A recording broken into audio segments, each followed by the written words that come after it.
STA TV, media syiar Islam. Waqad syabahun Nabi sallallahu alaihi wasallam, Nabi telah menyerupai antara teman yang jelek dengan teman yang baik. Kata Nabi sallallahu alaihi wasallam, teman yang jelek itu seperti orang yang berteman dengan jago besi.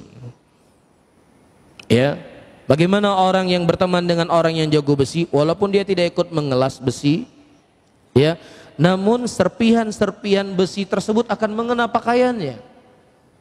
Di sini perhatikan baik-baik saudaraku, bukan diinginkan oleh Rasulullah orang yang ngelas besi itu orang jelek, bukan itu yang diinginkan oleh Nabi. Tapi permisalannya, kalau kita berteman dengan orang mengelas besi atau jago besi, ya, serpihan-serpihan besi tersebut akan kena dengan kita.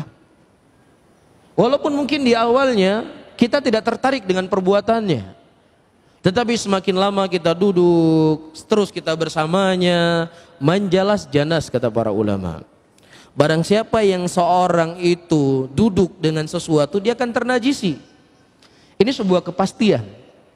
Jangankan orang-orang model seperti kita yang imannya lemah, yang ilmunya pas-pasan. Antum pernah dengar seorang ulama dari kalangan alul hadis namanya Imran ibnu Hittan. Saking hebatnya orang ini, saking hebatnya dia, Al-Imam Bukhari rahimahullah menyebutkan di dalam sahih beliau, ya, rijal hadisnya dari orang ini. Ya, kita ketahui bersama Imam Bukhari itu punya syarat yang sangat ketat untuk memasukkan orang-orang di dalam sanad hadis beliau. Ya, makanya di sana para ulama menyebutkan mana yang lebih sahih, sahih Bukhari atau sahih Muslim. Mereka mengatakan sahih Bukhari itu lebih sahih dari sahih Muslim dengan alasan syarat yang disyaratkan oleh Imam Bukhari di dalam sahih Bukhari itu jauh lebih ketat daripada syarat yang disyaratkan oleh Imam Muslim. Imran bin Hittan disebutkan, kalau antum membaca sahih Bukhari, antum pasti akan mendapatkan ada rawi yang bernama Imran ibnu Hittan.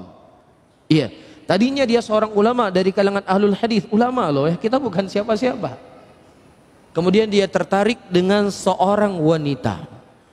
Yang wanita ini punya pemikiran kharijiyah. Dia punya pemikiran apa?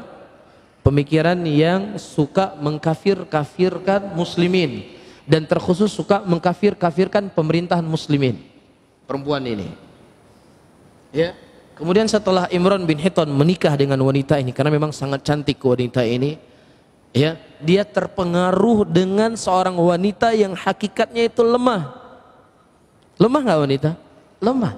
Laki-laki itu kan menjadi kepala rumah tangga. Ar-rijalu qawwamun 'alan nisa.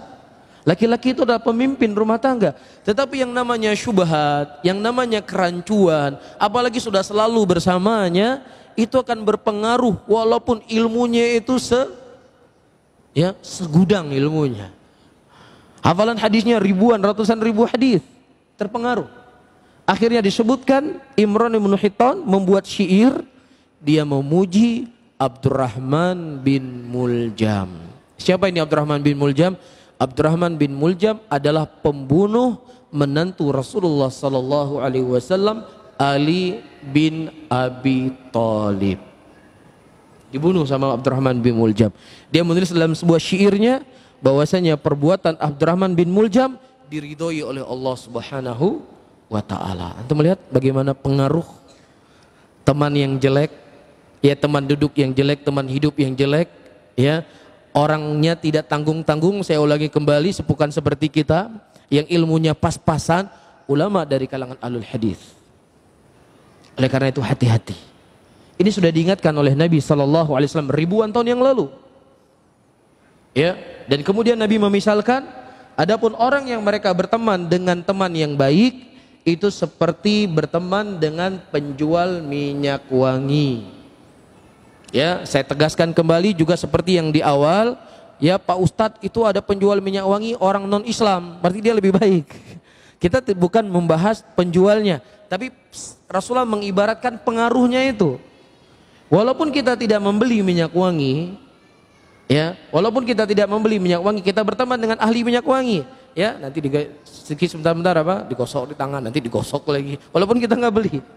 Mungkin setiap 1 jam kita duduk sama dia ada 4 kali gosokan minyak wangi tadi. Begitulah diibaratkan oleh Nabi kita Muhammad sallallahu alaihi wasallam.